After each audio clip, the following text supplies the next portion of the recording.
This is Open Studio, a podcast where I invite artists that I know and admire to come and talk to me about all things creative. My guest today is a very good friend of mine. He goes by Little Filip on YouTube and Instagram. He's primarily a filmmaker, but he's also a creative person in lots of other ways. And I was really excited to have him on the podcast to talk about all kinds of stuff, from perfectionism and having high expectations as a creative person, to using paid promotions, the differences between YouTube and Instagram. We talk about our favorite parts of the creative process and all kinds of stuff in between. Before we dive into the episode, please excuse the bad production quality. I know the sound and the video is not great. I'm in the process of getting my hands on some better equipment, but it's going to be a few weeks, so until that happens, I'm just asking for a little bit of forgiveness. Also, if you haven't already, please go and check out my Patreon page. I'm going to leave a link in the description. It's a great way to stay connected with everything that I'm working on, but especially with this podcast. I'm going to start uploading every single episode of this podcast early to Patreon, which means you'll have early access. I'm also going to be announcing my upcoming guests on Patreon. I'm also going to be taking patron-submitted questions. So, for example, if there's a guest coming up that you're really interested in and you have something you'd like to ask them, check out the Patreon, because I'll be taking one or two questions from that platform and asking every single guest at the end of the episode. There's lots of other stuff on there as well. It's a really, really big help to me. I'm very committed to not taking any kind of paid sponsorships or brand deals on any of my social media platforms. It just doesn't sit right with me. But what that means is that I'm relying on people like you to support me and help me make sure that I can keep doing what I'm doing and sharing it with everybody. So with that, let's get into the episode.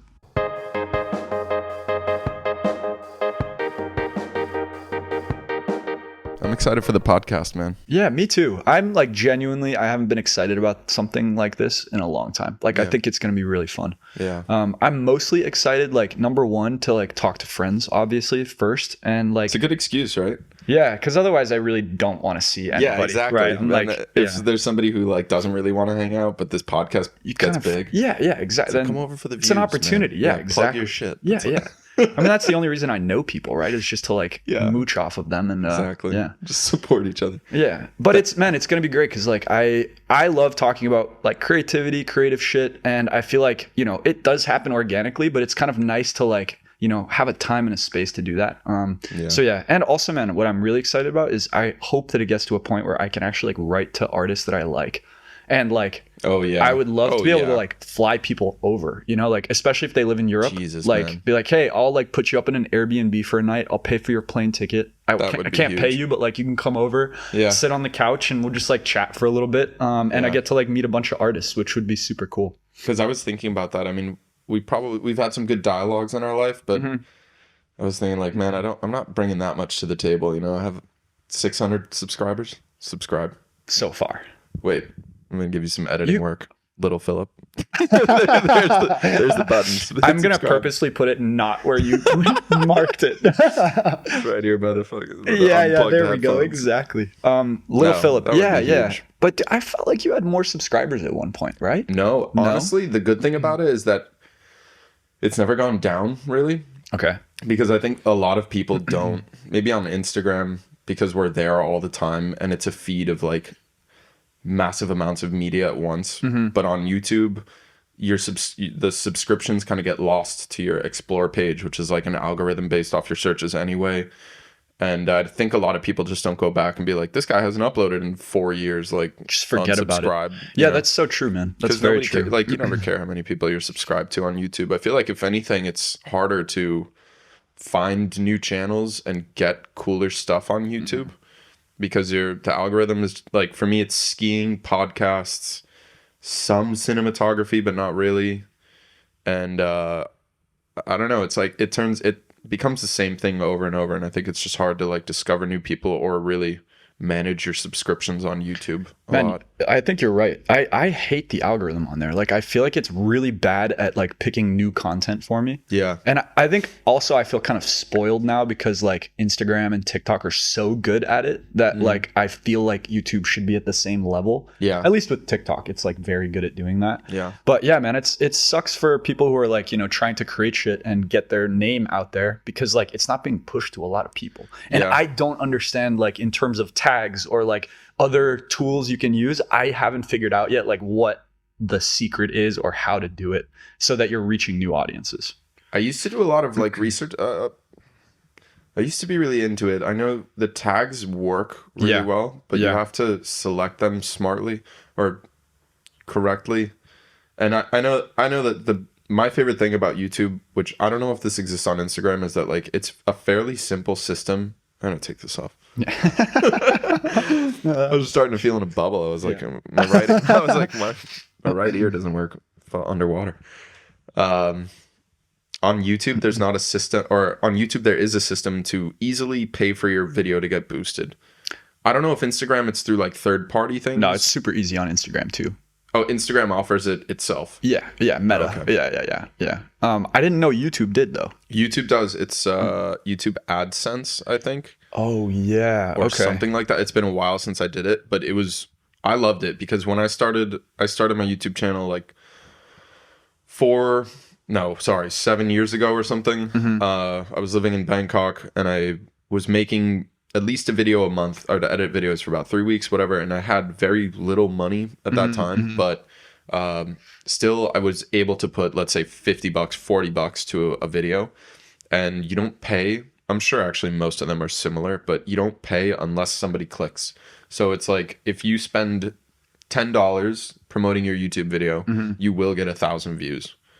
From that $10. That's crazy. And then, so obviously there's a breaking point where if you spend enough money, it'll promote it and then it can trend and then hit the algorithm or whatever and then boost it much further. Yeah. But like a lot of my videos, if you look on the channel, have 4,000, 5,000.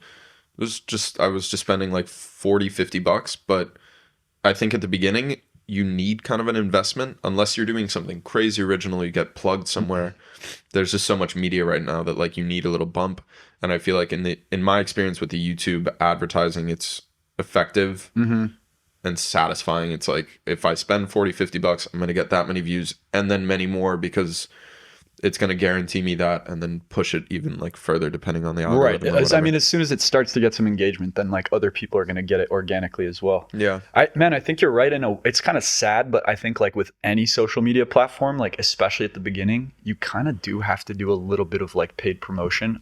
Yeah, I wanted to say that actually when you were talking about how hard it is to get, I think you said something about how hard it is to get seen on YouTube or anywhere really, but I think that's the benefit about YouTube is because in Instagram, it's like you don't open Instagram to really do any like work. I feel like you don't go there to think about something, learn something, watch something. You just go there to, can I swear? Yeah, like, you just go there to fucking shut off your brain, right? Yeah, it's super like, passive. 90% of the time, it's like this cable in your neck that's just like, I'm on public transport. I don't want to observe the world.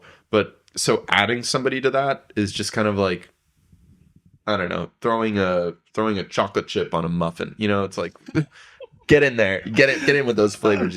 Yeah. But like, subscribe. Terrible analogy, but yes, I see what you're saying. It's a fucking huge muffin. It's a massive muffin on a cake. All right. Okay, there we go. Whatever. But adding like a YouTube subscriber is like adding another muffin or another course. I don't know. Wow, but that really came together. You're expanding your channels. It's like adding a channel on your TV. It's somebody who you give a shit about. You're gonna come back. You care about it, and you're excited to subscribe because you're like, damn, this dude or this person is making great content. So anyway, what I'm trying to get at is that I feel like with YouTube, there's a way bigger barrier to entry and a much bigger appreciation for like if you build it, they will come. Because on YouTube, it's just such a bigger sea of garbage. I mean, Instagram is too, but there's a sea of not garbage on Instagram too. And on YouTube, I don't think there's as much of that. Yeah, man. Dude, I love that perspective. I feel like YouTube as well, like it's like for people who want to go a little bit deeper as well. Like if you're following someone on Instagram, you're going to maybe see their photo once a week. You might not even get, it doesn't get pushed that much anymore with the algorithm anyway, but it's a little bit less involved. It's kind of like a passive engagement versus YouTube, where I think you're right. It's like, if I choose to subscribe to you, it means like I genuinely want to know when you're releasing a video that is probably longer, that requires my attention. Exactly. And that's, to me, that's like the benefit of it. But it's also tough to translate. Like for me, what I run into the issue of is like creating short content and putting it up on Instagram and TikTok, and then trying to translate that audience and not convince them, but kind of like say, hey, listen, I have longer stuff too. Like, would you be interested? And it really doesn't translate that well. Yeah, that makes sense, because it's easy to go the other way, right? Because the currency of attention of today, But I think that's why I've always believed in YouTube, because it's like you're getting someone's attention, but they're also like meaningful attention. It's for a longer span of time. Yeah. Usually, I mean, now videos that monetize well on YouTube are like 12 to 17 minutes or something. I didn't know that statistic. Yeah. Yeah, it's something. It has to do with like the amount of ads you can put in or something like that. Right. But, yeah, man.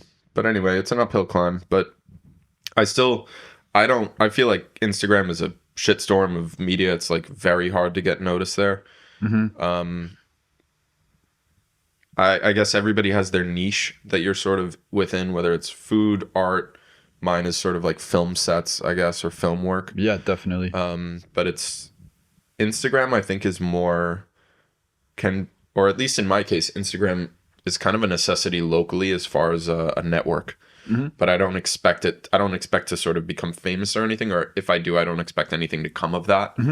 But I do look to Instagram now. For instance, I work in film. I'm doing Steadicam, and right now it's like sadly, unfortunately, important to have a good Instagram page, because sometimes people will look at your CV or whatever, but if you have an Instagram page, it kind of, for people in art or media, it's like either you don't do this, you've been doing it for a little bit, or damn, they do it a lot and people like it, So it's big in networking, I think, in work. It is, man. And in a weird way, it's like almost a sign of your legitimacy, right? And like, not that like being big on Instagram makes you more legitimate, but it's more, like you said, like to prove that you have been doing it consistently. Exactly. And it's like this kind of portfolio that you can present to people in a really like digestible way that they can look at immediately and go, oh yeah, you have a bunch of posts, you're doing this for a long time, like you're serious about it, you care about it. Exactly. I'm doing the same thing with like Steadicam right now. It's like I have old jobs, and I felt so bad, but there's one producer. It was like the first, or I don't know, one of the 3 first jobs I did, but it was a big commercial for diamonds, aloe diamonds or whatever. Okay. You can see it on Little Filip Instagram page. Just plugging all day. Please, man. I want you to plug anything you want. Thanks, bro. But so I did this commercial, and on set, I mean, we were outdoors. The whole commercial, almost the entire commercial was shot on Steadicam, and this behind the scenes photographer was constantly taking pictures of me in beautiful locations and stuff. And I was like, sweet, I'll finally get some media or pictures for the thing. And I bothered the producer for like 3 months to get photos. Damn. To the point where I was trying to reach the photographer because she wasn't responding to me, or she was like, oh, I'm on vacation, hit me up in January. And I'm like, and it was in November that we shot it. So I then tried to hit up whatever. So anyway, I'm retroactively trying to get photos from everything I've done, because even if you're not posting it immediately, at least, like you said, it's a portfolio. Yeah, exactly, man. Yeah. How does it work for you, like with film? Do you feel like it's valuable to like upload video content to Instagram as well? Or like short videos? Like, I think there's kind of 2 parts to it. There's one part where, on bigger projects, like if Foundation or Wheel of Time, or I don't know, some Netflix, like, that's sad that Netflix is like the top, but if some big production is coming here for a long time and they're picking a Steadicam operator for B-cam or whatever, they'd probably want to see like a show reel or something. Sure. But I don't think it's totally necessary. I think as long as, like you said, you're showing that you've done work. Yeah. You've been on sets, you've been doing it a while, you've been on different kinds of sets. That's pretty much enough. And then if anything, they'll ask for a show reel usually. And that's kind of what about like if you were like, put yourself in the hypothetical scenario that you're like doing your own YouTube channel again and like making your the videos you want to be doing as opposed to like doing it for work, right? Yeah. In that situation, like, do you think you would be like, would you be using Instagram to promote yourself as well? Or do you feel like it would With just YouTube? be, would it just be isolated to YouTube? Yeah, man. I love YouTube, and at that point Instagram annoys me. Yeah. So I think the only thing that I really would use Instagram for is to sort of let the people know, because nobody watches nobody's on Facebook, like nobody's scrolling through Facebook really. But they'll go through your story, and I would use it to promote my video to the followers on Instagram, basically. Yeah. It would be like a kicking off point for the YouTube video. Yeah. Because that's really the only way. I mean, if I work a month on YouTube, Jesus, if I work a month on a YouTube video or 4 and I just upload it and do nothing, it'll get 30 views. Yeah, nothing will happen. You know, nothing's going to happen. Yeah. So I think that's what it comes down to really, is like the Instagram is just like the news feed, the gush of information. Yeah. Or Twitter, but I don't really do Twitter. Yeah, neither do I. I see Instagram as like, I think Instagram works best when people use it as a promotional tool, actually. Yeah, exactly. I think it's really, really good at doing that. And like outside of that, I mean, yes, people use it for all kinds of different purposes. And like, if you want to just share photos with your friends, that's totally cool too. But like, I think if you're thinking about like pursuing something, you're starting a business, you're creating something, like Instagram is an amazing way to promote stuff. Like, I agree. I think that's what like business in modern, it's becoming like social media is becoming the new, well, I guess there was never anything, but now for businesses, it's increasingly important to have an Instagram presence. But if you're a restaurant owner, I swear to God, make a website, because I get so annoyed.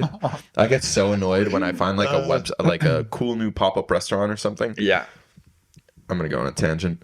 And dude, like, please go for it. Everything has a purpose on the internet, right? Like a website has a purpose. All right, if you have a restaurant website, you need to tell me like where you are, what are your hours, how do I make a reservation, what are the prices, and what are your menu, and then maybe what does it look like inside. Sometimes, you know, Google will probably do that. But like when you go, there's so many trendy new places where they create a Facebook page and you can't find the goddamn menu. Yeah. And it's like, you know, I'm cheap, so I need to know that I'm not going to get there. And it's going to be like $18.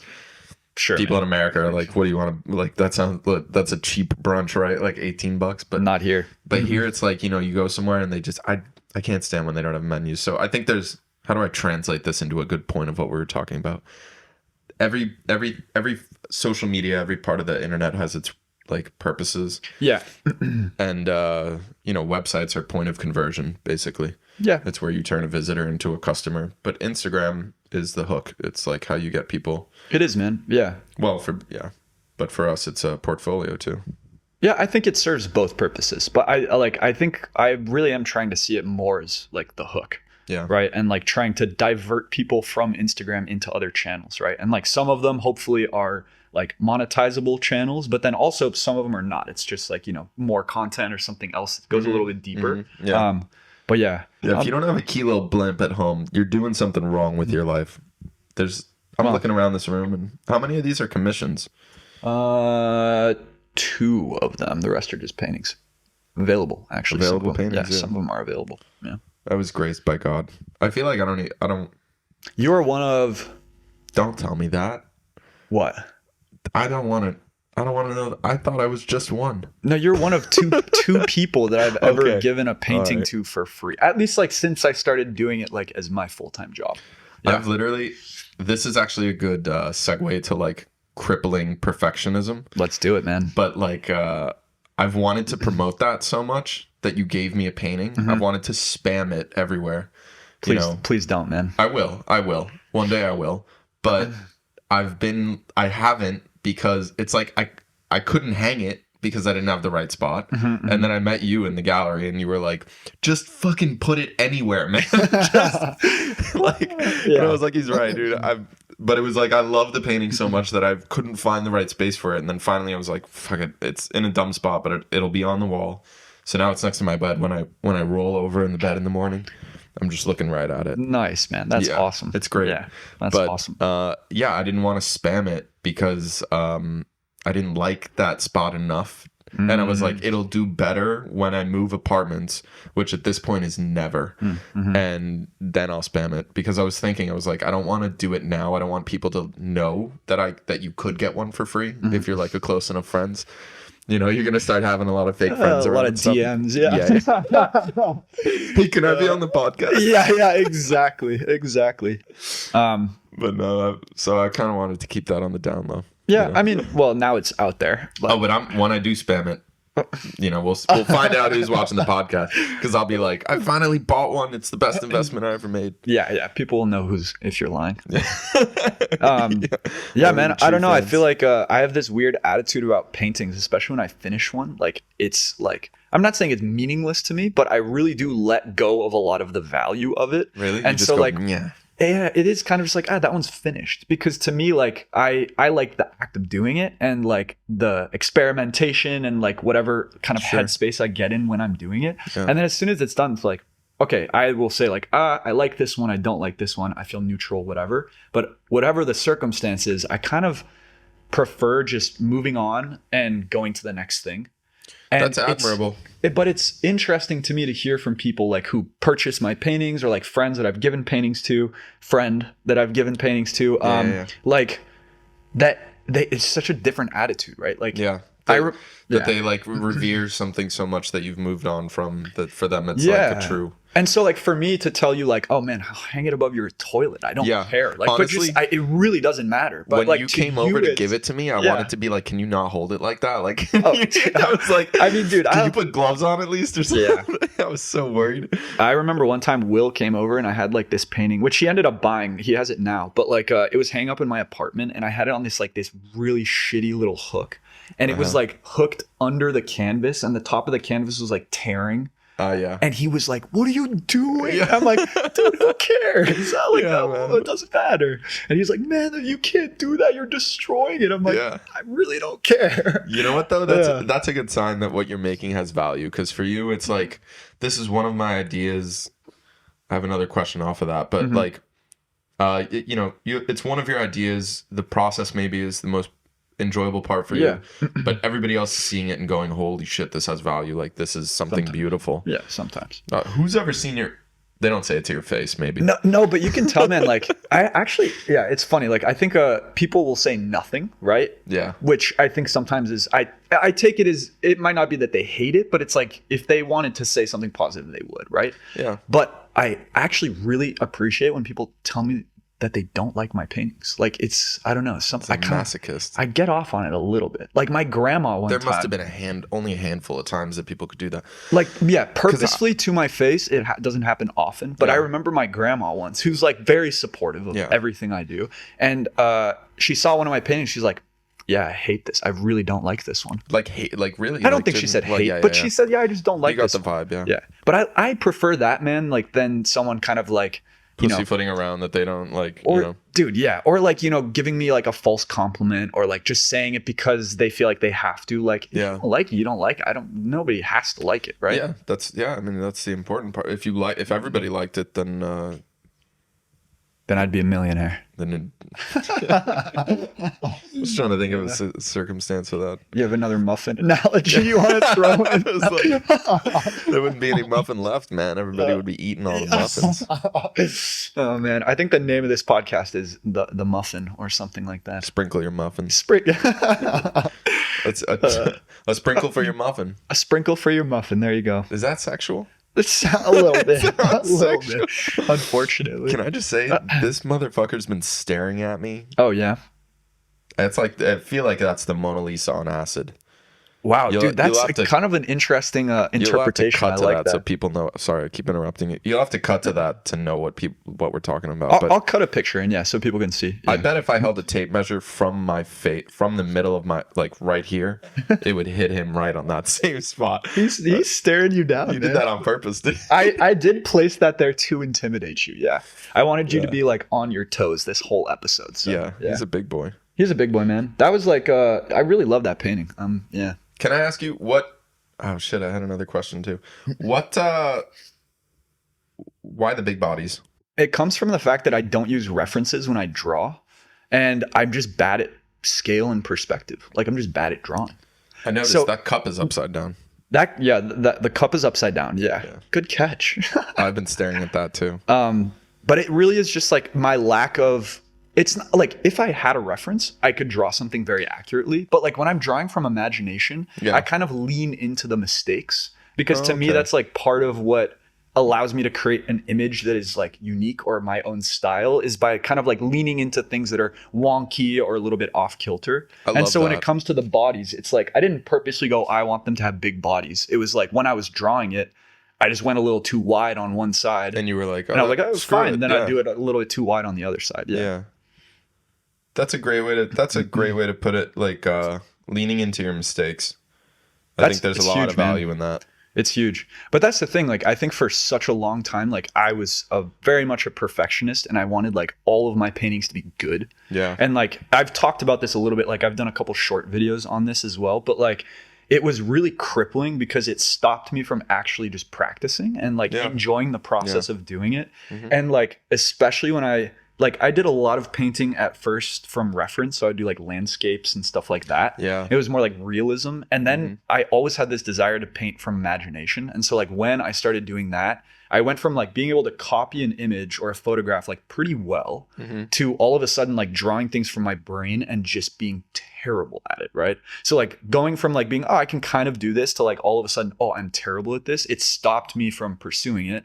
But the thing that allowed me to kind of get over that was just like, oh, actually me being bad at perspective or like doing something a little bit wrong is not a mistake. It's like a benefit. Yeah. And it's like something that makes what I'm doing unique to me, right? And so that was like a big moment for me. Yeah. This is kind of like a small scale interpretation of what you were saying, but I spent all day editing photos today. And it's when I kind of if I'm adjusting like saturation or color temperature or I don't know, clarity or whatever, if you use Lightroom, you know what I'm talking about, or really most apps. It's when you're trying to duplicate the reality. Yeah. When you're trying to make what your eyes saw.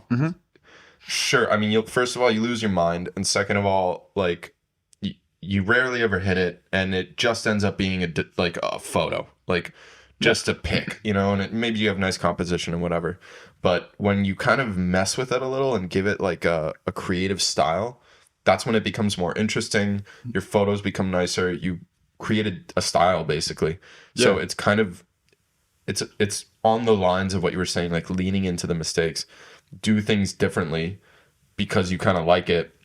And I think that process is like where you become artistic or where your artistry shows, I think, the most, because then it's creative, it's decision making, you know, you're not just sort of like replicating reality, although there's art to that too. But it's a different thing though, man. I actually agree with you. I think what you're saying is right, which is like for me, a piece of art, right? I hate to categorize it in that way, but like something that speaks to me or like something that I would enjoy looking at or like being in front of, let's say, or like consuming is usually something that tells me something about the person who made it.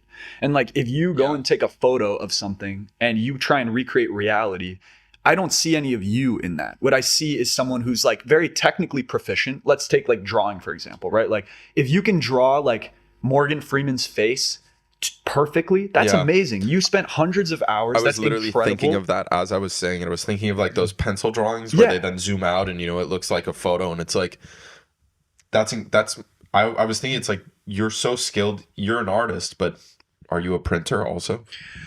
Man, like, okay, this might be controversial, but I almost see that process more like science than art, because like it's just the skill. It's just the tech. No, it's dedication, tons of time, lots of practices. Downplay it. No, of course not. And I like obviously I admire people who are willing to put that much time into that. But to me, like the process of actually recreating that image is kind of like going through the steps of like a middle school science experiment, let's say, right? As an analogy, Right, where it's right, like yeah. step one, this is how you add this is, and you do it a million times until you Right. can do it very well. Yeah. But like it feels more like following instructions versus doing something that's like, okay, maybe not as realistic, right? But like tells me something about you as Yeah. a photographer, as a Right. filmmaker, whatever, and It's it has your flair in it, and that's what makes it special. That's what makes it interesting, right? It's like you could draw Morgan Freeman, but like maybe spend less time on him, zoom out. And what's Morgan holding, you know? He's There you holding go. a cupcake. Wow. I had one more. It was why the wide shoulders, and then I just wanted to ask, what's your favorite part of the process? I would say like day 3 of a painting. You break it up by days. There's like a schedule. No. I don't mean it like, oh, on this day in the schedule. It's more like, okay, the way that oh, you're good, man. Yeah.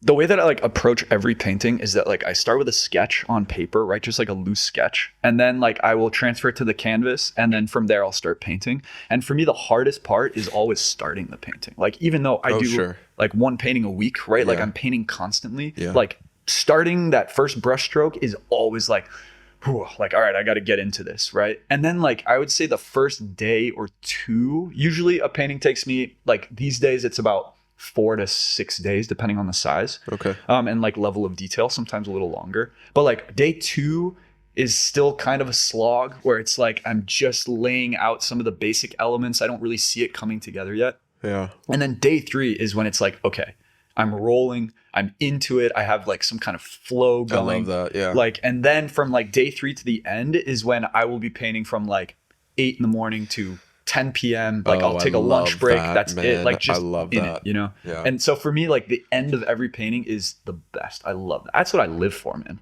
Especially like when you get really like the last day where you're like, all I have is this like one little section of this detail I have to do. And you're like excited about it. You know, it's almost done. Oh, that's and then awesome. the moment it's finished, it's like, okay, on to the next one. That's awesome. Like, I love it. It's like chasing a rush, right? Like for me, the rush is like, oh, I love the way it's coming out. It's almost finished. And then as soon as it's finished, like, all right, on to the next one. We're going to chase the rush again. I have to like selfishly compare it the whole time to video editing because that's the art that I know. Yeah, please. And it's like, just looking at this painting here, I think one thing that is, I mean, there's a lot of benefits and downfalls to each, but the benefits, the first thing that you were talking about is like, I hate starting. The first thing, like, the hardest thing is starting. And I was like, yeah, because you don't have to find music, but you do videos too, so you can relate. Yeah. But like for me, it's like you said, I think the best part is, or one of the best parts is when you open the project, and when I have all my ingredients together in those folders, and I'm OCD, so everything is in the sound effects are in the music folder and everything, or whatever I think I'll use, and all the videos and whatever. It's all organized. I import it into the project, and then I dump the first clip or whatever, and it's kind of like an exciting rush. You get going. And then, as you said, second days or whatever, that second phase is kind of like work, you're grinding. But then there's always that phase of like, you're on fire, your creative juice is running. Sorry, in video, there's always, what I live for is like, there's always something that, like a happy accident, you know, shout out Bob Ross. When you put a random soundbite or song or whatever with a clip and it syncs perfectly, or you find a transition, you creatively just find something. And you kind of you get a golden nugget out of there, and you're just so excited about that. But I think, like you said, that roll is awesome, and then you're waiting, and you know you just have a detail to finish, and it's done. And that's something that I envy, because in video, like what I originally wanted to say is, looking at this painting, correct me if I'm wrong, you can't just like really edit much. Whereas with a video, I struggle with the ending, because it's like, I almost always prefer to finish a video, wait a week or at least like 3 days, watch it again when your head is out of the sand, and then be like, wow, this whole part is useless. Like, I took the time and effort to film it, to think about it, to edit it, because, you know, you hate cutting out shots that you took time and effort to make. But yeah, there's never a sense of like, it's done. It's always like, I could still open that file, I could still make it better. I never really like, it's never perfect, but I could make it perfect. So that's what makes it hard to move on. Could you though? Like, what is perfect? Because in my eyes, that doesn't exist. Like, there's like definitely levels of how much time and effort and thought you've put into something, but like perfect is unachievable. It doesn't exist. I don't know. I think there's a higher degree in video and film of perfection. Like sometimes I'll watch a movie and be like, that was a perfect movie. Like the story, the cutting, the directing, everything could not have been better. You know, obviously you can always make up better storylines, but I think in videos, like I think if you showed, or when you watch a video back and it's like this whole part was useless, here the audio is a little too loud. Mm-hmm. You know, like this title scene was great, but the color correction in the last shot was off. You'll see mistakes that to you are very obvious, and I think when you have a video that's completely void of those, then that's sort of perfect. Okay, yeah, I got you. Yeah. But, so, I mean, I think you're right. There's like little things that you could specifically go, okay, this is a small tweak I can do. Yeah. I guess like my question for you is when does that end? Like, is there, because there is an end in sight. There is an end where, like, I don't know if I have any videos that have hit that end. Maybe the Fulton video, because I spent 4 months editing it, is the closest to where, like, I don't think I could cut anything or change anything from it. I wouldn't want to. Mm-hmm. But I just think that's I think the struggle that I face with creation and video editing and editing in general is that your form of art is pure creation, whereas mine is, I say yours and mine. You do both, I know, but like the one that I'm focused on is entirely editing, or it's creation with editing. You know, the creation process is changing what you, I don't know, captured, I guess. So yeah, sure, man. It's like you go from 0 to 100, and videos go from 0 to 100 too, but yours is like a linear line, whereas a video, if you drew the path of like creating a video, it would be like a squiggly LSD track of roller coaster. All over the place. You're going back, you're cutting things out, changing things, adding things. But there's a benefit to that too, because like I think like editing a video or filmmaking in general, I would equate it sometimes to like writing as well, where it is a process of constant editing and like kind of revising, reworking. Yeah. And there is something valuable in that, which is that it's a creative endeavor, but it's also combined with like a certain amount of logic and organization, which allows you to create a product that like you get to really think about as much as you feel, right? And then ultimately what comes out of it can actually like do two things, where you can tell a story and you can say something and make art, but you can also like have a message that's really clear, or you can like really think about it logically in a way that like is easier for people to digest and understand, versus a painting where it's like it's like vomiting. You just throw it on, right? And it's like obviously it's a longer process than that, but it's like you said, it's you do it, it's done. Go, what do you think? Yeah, and then it's finished, right? And move on to the next one, which is what I love about it, because like when I was writing a lot, I would get so frustrated by just like, oh, this isn't good enough. I'm going to tweak this. Like I spent so much time editing that I never actually really finished anything. Yeah, man. And it stopped me from ever like wanting to start new things, because like, well, I'm just going to give up anyway. It's going to be too hard. Yeah. Versus painting, it's like digestible. It's like taking a bite of a muffin, right? You have one bite one bite and then it's done, right? It's like these little bite-sized pieces that you can just like complete more easily. And then what it allows you to do is like kind of, for me anyway, it conditioned me to be able to create often and frequently and finish things all the time. Right. And as soon as I got in the habit of finishing things, now it's like, I can't not finish this. Even if it sucks, even if I know it sucks, I'm going to finish it. Yeah. And see it through. It's interesting. I mean, I was thinking, as you were saying that, I was thinking about like how that reflects on the art, like you said, because the video, we talked about it the other day, it's like a collage in time, right? It's an art form that deals with time. And art doesn't really. If you can be so critical, you know, you kind of look at it and then you stop. It's not like you have to, it's not like it's changing in front of you. But then I was thinking about, well, yeah, videos can give you more, but why don't people hang like, I don't know, Goodfellas on their wall on repeat? You know? And I was like, imagine if like then you would just get so pissed at it because it's just giving you these ideas and it like conserving. But then paintings, it's like It's the other end of the spectrum. It's like calm. It doesn't want anything from you. Yeah. It just seeks to sort of make its surrounding more beautiful. Yeah. Which is interesting. Yeah. I think it does more than that too. Yeah. But you're No, right. it it is doesn't. like aesthetic. All right, you're right. It doesn't. No, Yeah, it's useless and stupid. Yeah. Yeah, no, it's dumb. I mean, it is pretty dumb if you boil it down. Just kidding. I'm not a jerk. I give it 1 out of 5 muffins. Sprinkles. Yeah, sure. 1 out of 5 sprinkles. We gotta not like lock this analogy down. Yeah, it's all over the place. Yeah. Oh man. But I think it's, man, like I think film and paintings, like they just serve different purposes. And like this is what I love too about like talking to people who are doing different creative pursuits, like people who aren't painters or visual artists, is like there's lots of differences, but there's also lots of crossover. Like the process of making something and wanting to express yourself or share an idea is like, I think there are elements of it that are universal across anything, like music, film, whatever it is. Even cooking, right? You could bring a chef on here. What? You're going to tell me like a Michelin? I'm joking. Obviously. Yeah. Cooking is super creative, man. I agree with you. Yeah. I should have Patty on here. Yeah. He would be great. If people could understand him, he's our British friend. Is he British? He's everything. He's a little bit of everything. He's what do you call the whole Great Britain? UK? United Kingdom. Jesus. Cut that out. But that's definitely staying in. How does it feel, Patty? You make art, and every time you make it, it turns into shit. I mean, yeah, but in a way, that's the most beautiful thing ever, dude. Because like you become part of someone for a little bit. But you as a human like interact with it in a biological way. And it's also like it exists, it's beautiful, you get to enjoy the process. That's and then true. it's gone, it's done. Like it's like if I would love to do this actually. Like paint something and then burn it. Yeah.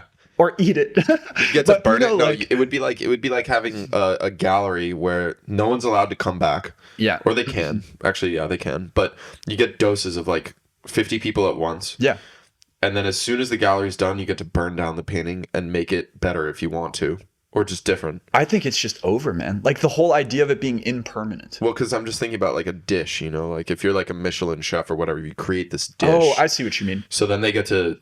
It's good the first time, but it'll be like crazy the 10th time because they'll get to perfect it. It'd be like allowing... Like getting people to rewatch your video for the first time or see the painting... I don't know whether the paintings, they're still beautiful. Like, I don't know how you could. But dude, I love this. I love this concept. I like the road you're going down. Like you don't let people take their phones in, right? You have a show somewhere. Let's say it's just one painting in a room. Oh, yeah. Right? You let people come in. They get to look at it. It's open for 3 days or whatever. Flash art. And then you literally burn it. Like people can come and watch it being burned. Yeah. And then you recreate the same painting, but you don't have any photos of it. You don't have any references. You just try again and see what happens. That and would you be just do cool. it over and over again. Oh, dude, I really want to do this. You'd have to keep like a collage of them somewhere in a little safe though. No, then it ruins it, man. It's like there's this. Because if it's changing, then did it ever change? You know. If you don't have a reference of what the first one looked like, then the whole point is that it's like if you get to come and see it in person, you get to experience that firsthand. Yeah. And you don't get to take anything away from it because we're so used to being able to record everything, take a photo of everything. Yeah, everything is permanent because the internet exists and you can just like you can literally record your whole life if you want, right? I'll never take a picture of the painting you gave me. Because it always makes me excited to go home. Yeah, there you go, man. That's like a way to think about it. Yeah. But like if in this experiment where it's like you literally can't take anything away. Like it exists in that moment and then it's gone. Even for me as an artist, if I were to do this, I wouldn't take any photos of it. It would be totally like it's gone. Like I'm going to forget his name, but there's this YouTuber who did this channel for 1 year. And then just deleted it? At the end of the year. And the whole plan the whole time was to delete it. It was like, we're going to do videos for 1 year. It was 2 YouTubers. They banded together. I'll try and find it and like link it down. Well, I can't actually because it's gone. But it was like a year of videos. They got, to several million subscribers. No way. They were pretty big YouTubers already. Oh, okay. But like, and then they had like a 24-hour, 12-hour live stream at the end of it. And the channel just got deleted. That's awesome. It's so cool, man. I love that. Yeah, it's kind of a slap in the face to art, or is it though? I don't know. No, it's not. It's more the opposite, right? Because it's the preservation of like them living in the moment, kind of. Yeah. So in your gallery, in your Burning Cupcake Gallery, would the same people come back? If they want to, yeah. I mean, like, I don't think I would limit it to certain people. I think whoever wants to come can come. What if you paint the same painting exactly the same the next time? I would never know. But I also I don't might. think that would be possible. Why? Because you're going to sneak photos of it? Actually, yeah, you're right. If I only see it once and I come back and it's a little different, I'll be like, is it different? That's, and then I'll never that's know interesting what's too, man. Yeah. original. If you come to every one and then you're like, wait, what, like, is it the same? Is it not? I think there's no way that it could be exactly the same. Like, just with like the brush strokes and everything, it would have to be a little bit different. Yeah, absolutely. But so I would love to do this in perpetuity. Like, forever. It's like a game of telephone, but with paintings. Yeah, but I would do it for the rest of my life. So there's one painting I make. You would struggle to make money, man. No, dude. I would do other stuff outside of this. You could sell the ash when you're famous enough. I bet Banksy would burn a painting and sell the ash of the painting for fucking $1 million. Did you see what he shredded a painting? Yeah, exactly. Too. Yeah. I feel like I'm sure artists have already done this. Actually, it might not be that original of an idea. I would love to know how much the shreddings went for. It was for sure sold. I don't know for sure, but I think that it was more valued. Like, the value was higher after it got shredded. Yeah, I think, but I'm not sure. Can I pee real quick? I'm gonna follow you after that. Yeah. All right.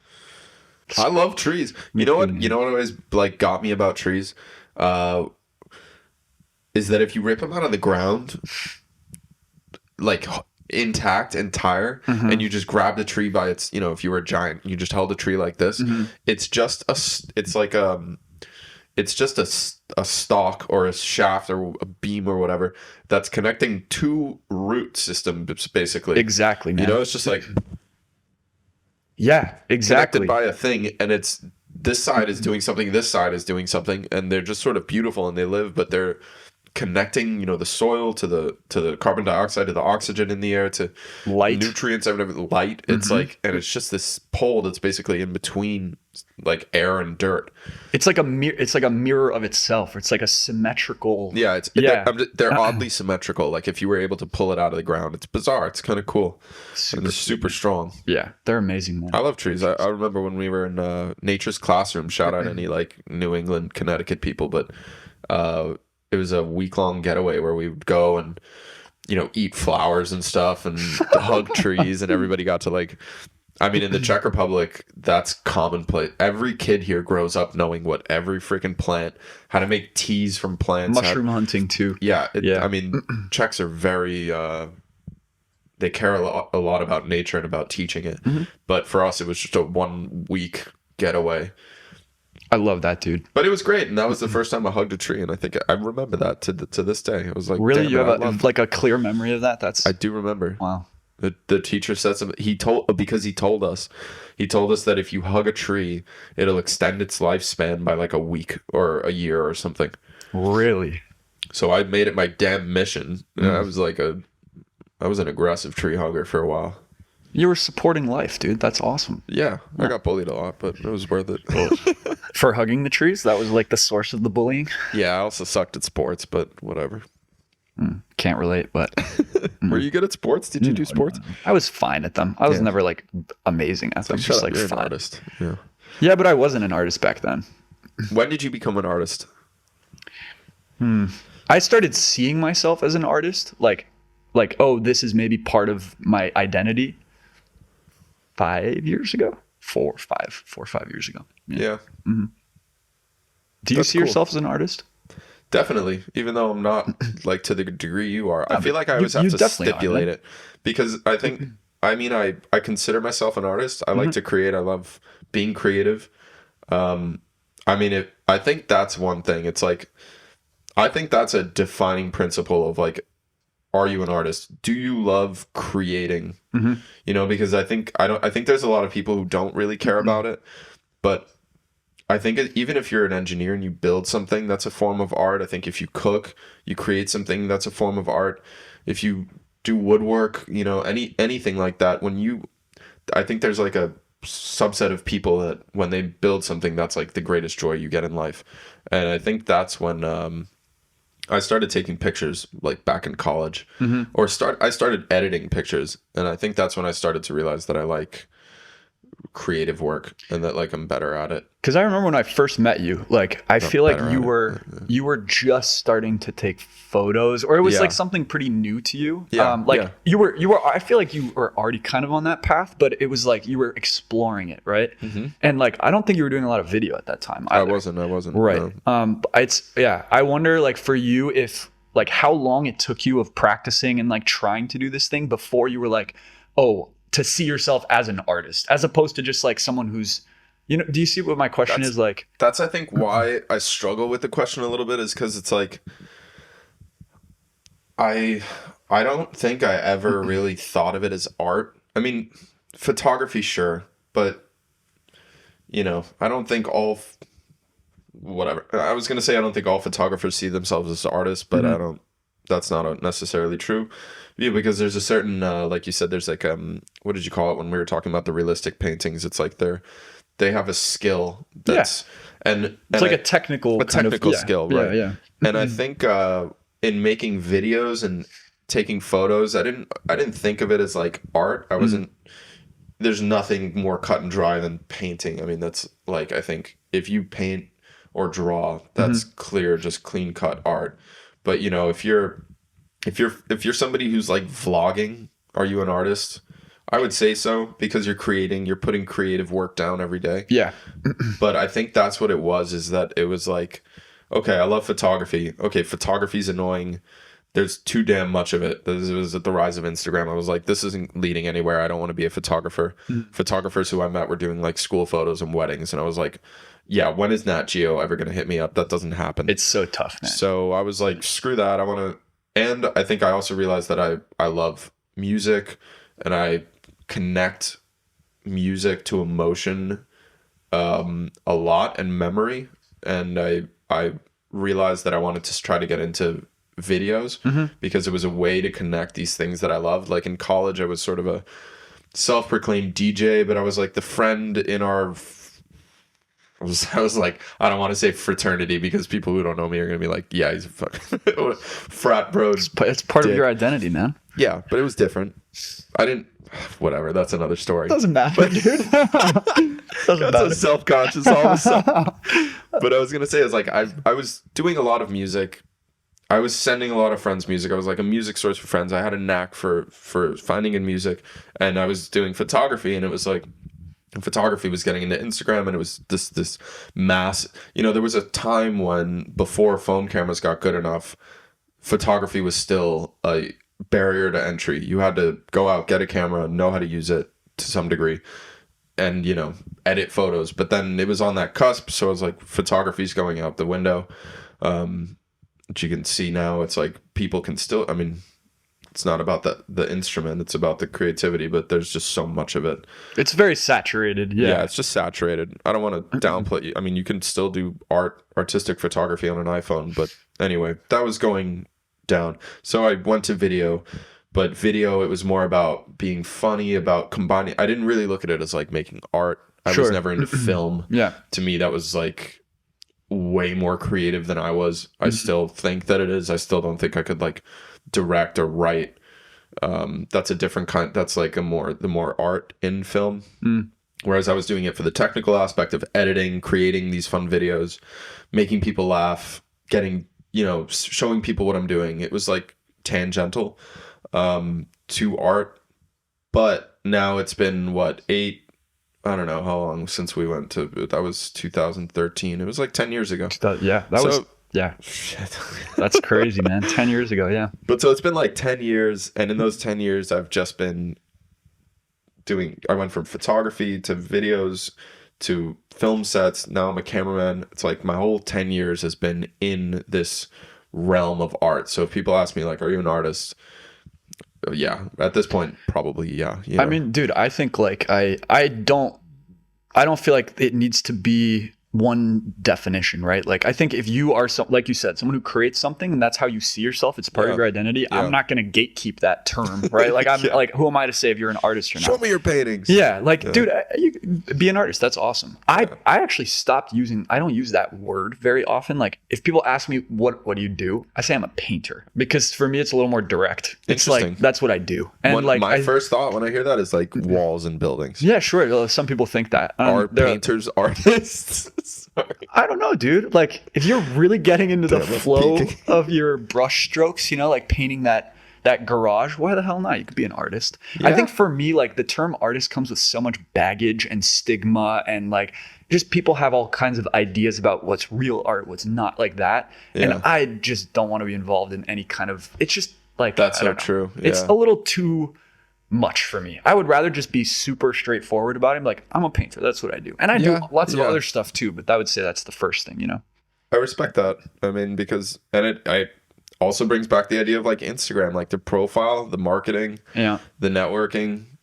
If somebody asks you, you're an artist, that's the other side to it is like, you know, well, what does he do? Pottery, you know, but if you say you're a painter, I immediately know what you're doing. Super direct. Yeah, man. It's like, I don't say I'm a cameraman. I do because most people don't know what a Steadicam is. Yeah. But to people who do, it's like, yeah, this is exactly what I do, so that you know what I do. And it's exactly, man. I don't have to. My dad still thinks I'm a cameraman because to him there's like 3 people on set, and he doesn't get it.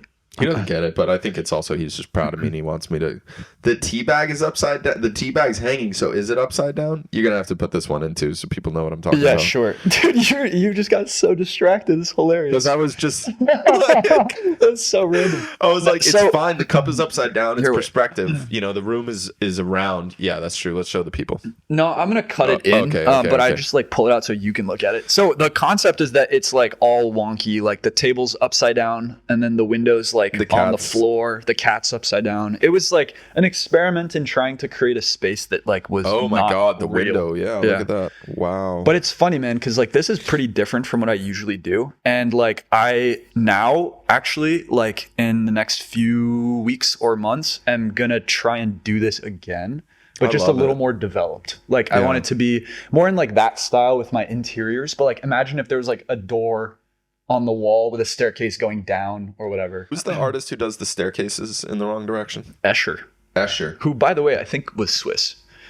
Are you inspired by him, or are you just Dude, it's weird, like not consciously, but now that I've started thinking about this concept, I've been thinking a lot about Escher and remembering that when I was a kid, I had a book of Escher like drawings and paintings, and I was obsessed with it. Wow. So that is definitely some kind of subconscious influence that I'm just now realizing. Yeah. Totally. But I love that kind of stuff, man. Yeah. I'm going to lean into it. I think it'll be fun. It's cool that you work so much with interiors, because I think that is the most daunting. Really? If I were to paint, it would be like a mountain. That's the easiest thing I can think of. Nature is hard, dude. Perspective in nature, yeah. But there's videos on it. Shout out Bob Ross. Shut up, Bob Ross. Absolutely. Yeah. There's a movie coming out about him. With Owen Wilson, right? Yes, yeah, dude. I think I saw the trailer. Oh. You know, I would love to go see that with you when it comes out. We should. This is a like very, very sneak preview, and I don't know if it's confirmed yet, but we are potentially doing a show with my collective, Fruit Juice Collective, that's called The Joy of Painting, and it's like a tribute to Bob Ross.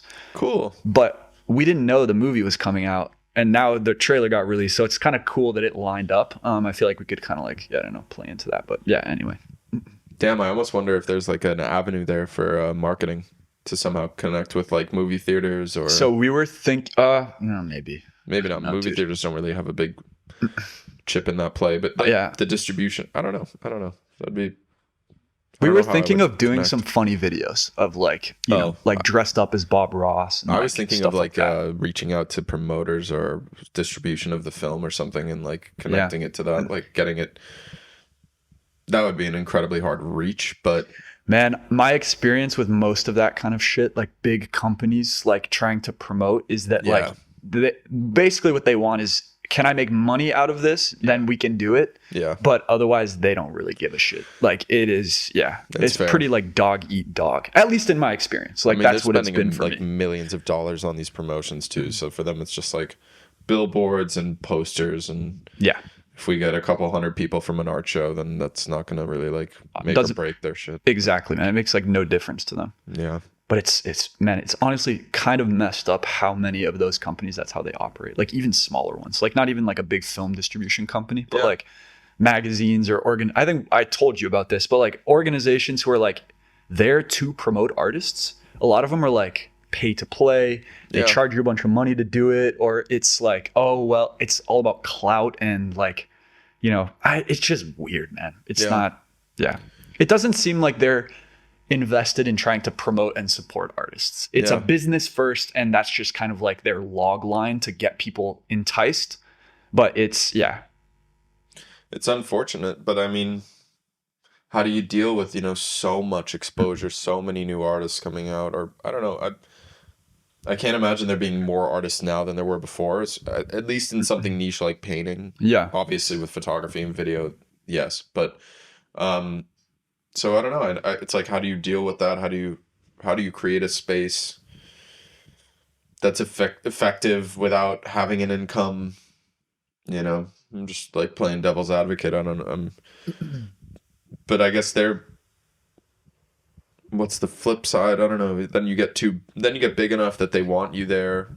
Yeah. And then you can kind of like step past it. I mean, I get it, dude. They're running a business. It's a complex world. It is, man, for sure. And I'm painting with a very broad brush. Like you know, not all those companies are like that. Yeah. But it's like there are a lot of them that exist. And honestly, my opinion is that they're like antiquated. The whole model of being like, oh, we're this middle person, we're this middleman that we're going to go between like, you know, front facing like promotion outlets and the artists. And like, you need us in order to reach an audience and connect with people. What's a front facing promotion outlet? It could be a gallery. So like a place where you're hanging up your paintings so people can see them. It could be a magazine. Like, I don't know. There's probably other examples. That's a fancy way of just saying like a place where people can see your shit. Yeah, right? Like direct promoting. Exactly. Yeah. And it's like that whole concept and that model to me is like, it still exists and it probably will continue to exist, but it doesn't need to anymore. Because like anybody, me included, can just reach people organically. And I'm not saying it's easy. Like it takes a lot of time and a lot of effort and like a lot of making mistakes and fucking up and finding out how it works for you. Mm-hmm. But the possibility is there. And so to me, that's like way more interesting than trying to use like some middleman who I have to pay a bunch of money and then they have some control over what I'm doing. They're trying to direct what I'm doing. Like, I just don't want that, man. My question is like, do you think it would be effective if you did buy? What did you say? One of the offers. How much was the cost? It was to be in like a magazine and buy a small slot, right? Exactly, and a pretty big magazine. Very big magazine actually. And yeah, it was like I think 1,600 euros, somewhere around there. See, that's for like, it was what, 5 by 5 centimeter little image. That's a lot in 3 months. And dude, here's the thing is like, I wrote to a bunch of other artists who had done it in the past, and most of them told me it was just like not worth it. Yeah. It's basically essentially what you're paying for is like the name brand recognition. So it's like the value they're giving you is not so much that, oh, this is going to reach a lot of people or a lot of people are going to see put it on your portfolio. That I can say I was in blank, blank, blank magazine. It was yeah. Actually? Yeah, genuinely it was. Wow, I just made that up. No, it actually was. I didn't know did art. Who knows, man? Isn't that magazine also like a Bible? It's like this thick. Dude, I don't think I've ever even looked at like a. Yeah. I feel like there's a annual edition or something. It's like this thick. Yeah, it's like probably, man. But dude, the even more fucked up one came to me like maybe a month ago, and it was a gallery. I'm not going to name this gallery, but they've like reached out to friends of mine who are also painters. It's in Prague? No, it's not. They have multiple locations in like multiple countries. And they were like, hey, we would love to do a show with you, to have 2 paintings in a show in our gallery in Miami. Like they have one in Miami. And they're like, the turnaround was like, we need it like in 2 weeks or whatever. And then I was like, okay, like, how does it work? Whatever. And they're like, oh, so you just have to pay like the entry fee to be part of the show. And then you'll ship us the paint. I was like, and how much is the entry fee? It was like, I think $1,800 to have 2 paintings that I had to pay them. And then I would send them 2 paintings. You had to pay for shipping? Pay for shipping. there's no guarantee that I sell anything. If I do sell anything, they were going to take a 30% commission on the sales as well. What? And then if I don't sell anything, I have to pay for shipping back as well. Dude, Which what? like with my price points, dude, like I would have lost money even if I sold both paintings. It's Seriously? just ridiculous. Yeah. But that's what I'm saying. Like that idea of like kind of taking advantage of artists and like really like knowing that people want the exposure and the clout of being able to say they had a show in this gallery. But I feel like there's got to be some middle line or like somebody who could benefit from that, right? Like what if you're like a better known artist? Then you're going to a gallery that isn't pay to play.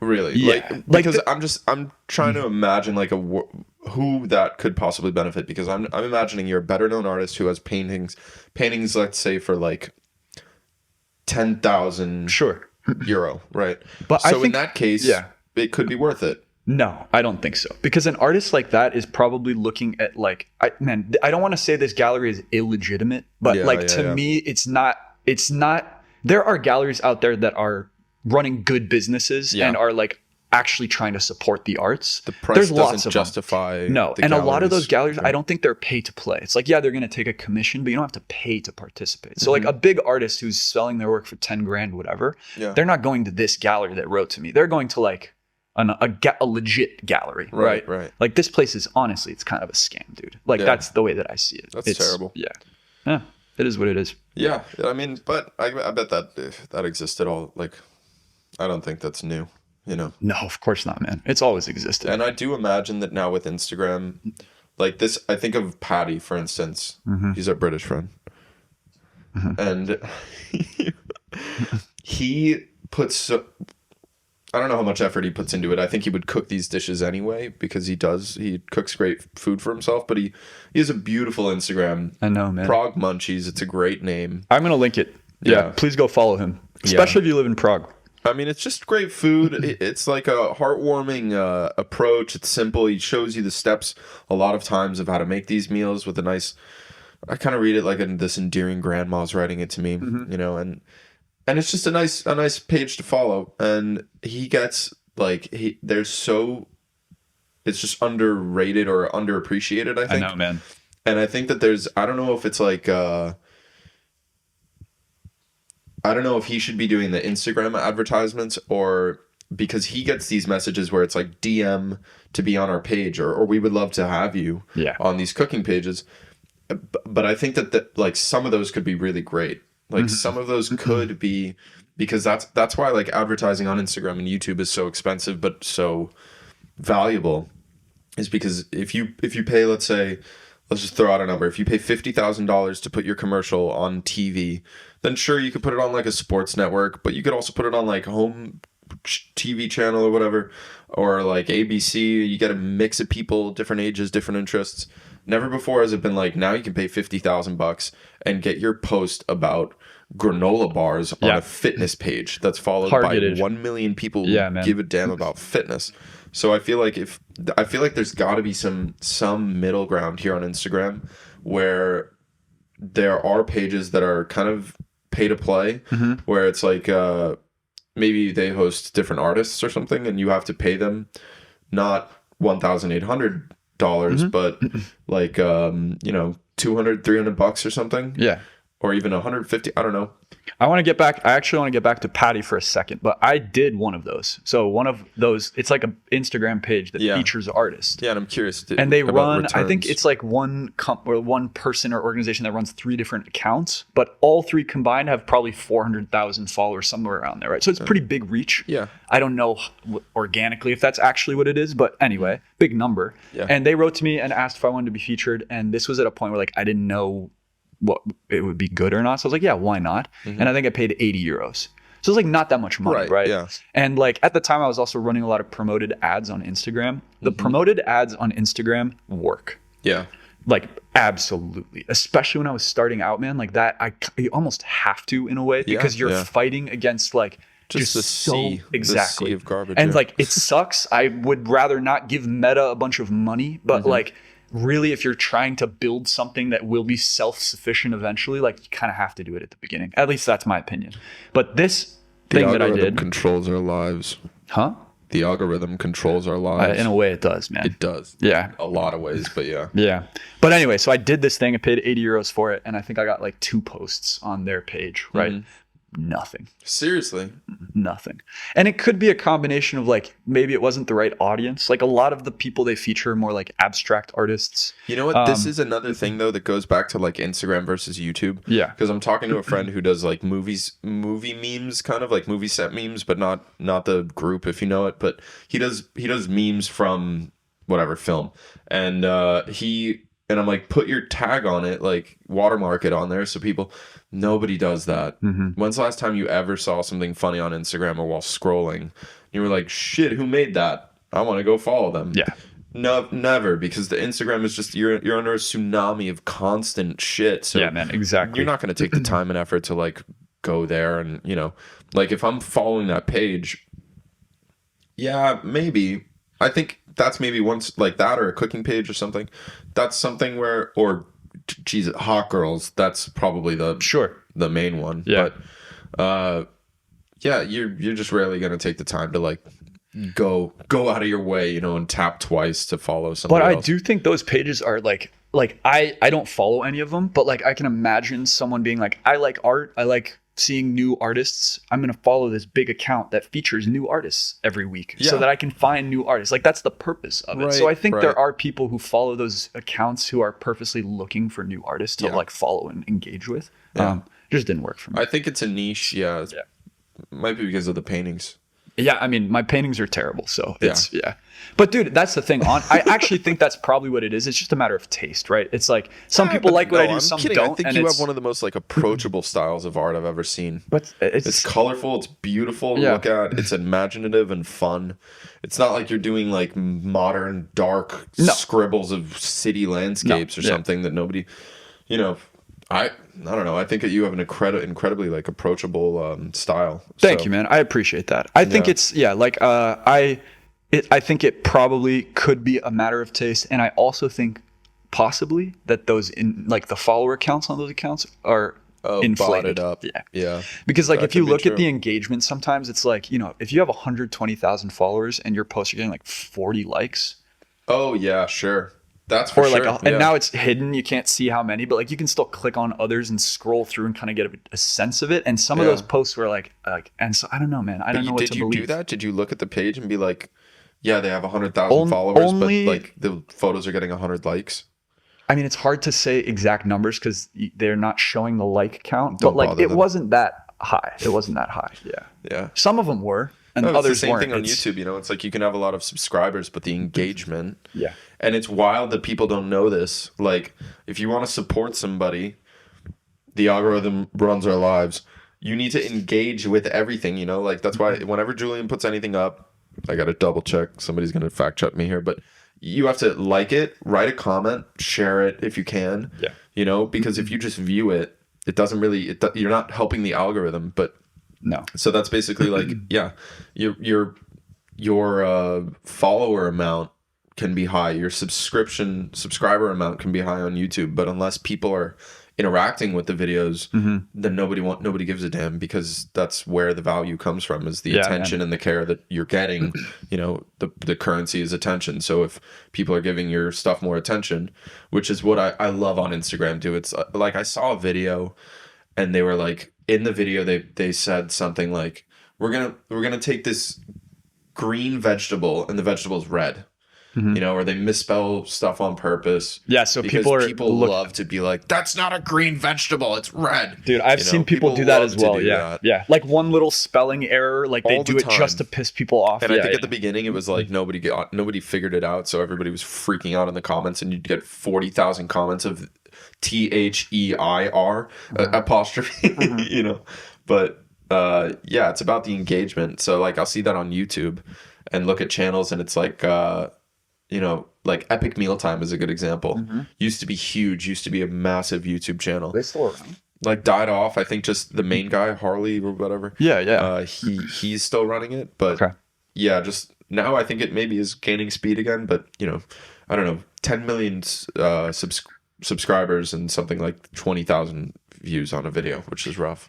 Yeah, dude. But it's I think the benefit of YouTube, at least like from what I think is the way it works is that like more people who are subscribed are getting pushed new content. Like if I subscribe to your channel on YouTube, I'm probably going to see a new video. You got to hit that bell. Yeah. Which is something I've never really been into. I never figured it out. I guess Sure. you get notifications when a new video is out. Yeah, exactly. But I think it's like the higher likelihood of running into new content. Whereas with Instagram, man, like even if you have thousands of followers, the percentage of followers who actually see what you post, that's so true, is so low. And so many times I'll be on Instagram and I'll see something that's interesting and I'll actually follow it to the page back. Yeah. I'm not gonna lie. Usually it's some boobs or something. Yeah, but, sure.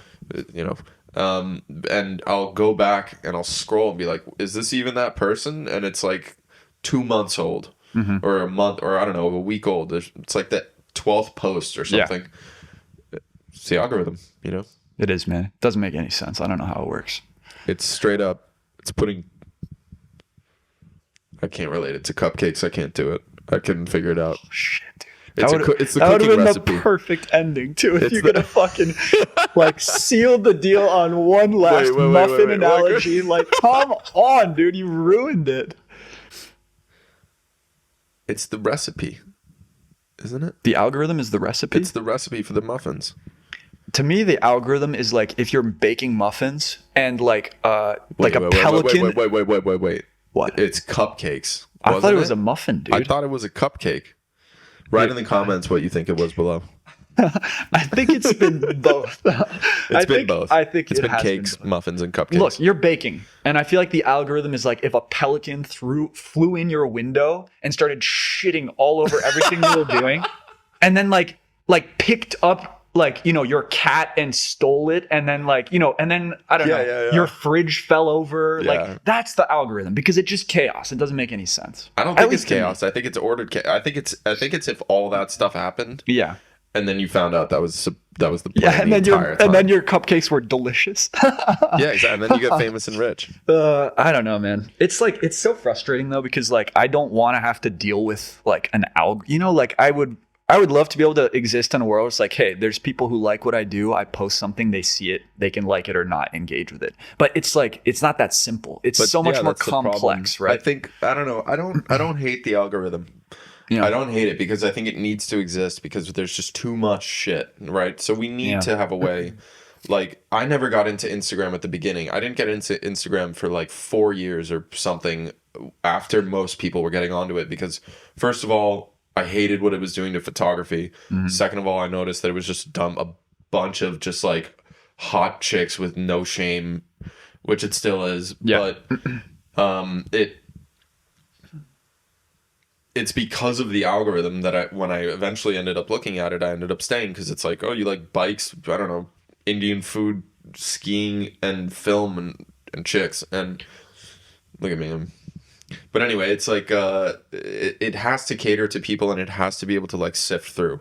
It has to recognize trending things. It has to like support the whole network of just content that's out there. So I don't blame it, but it is unfortunate. But then again, I think if it wasn't there, you would have a much harder time. You're right, man. Like no, becoming I know. Famous. I know. You're right, dude. I understand the value of it. Like I know why it works. Level field as like a mother posting their kids finger painting, you know? Yeah.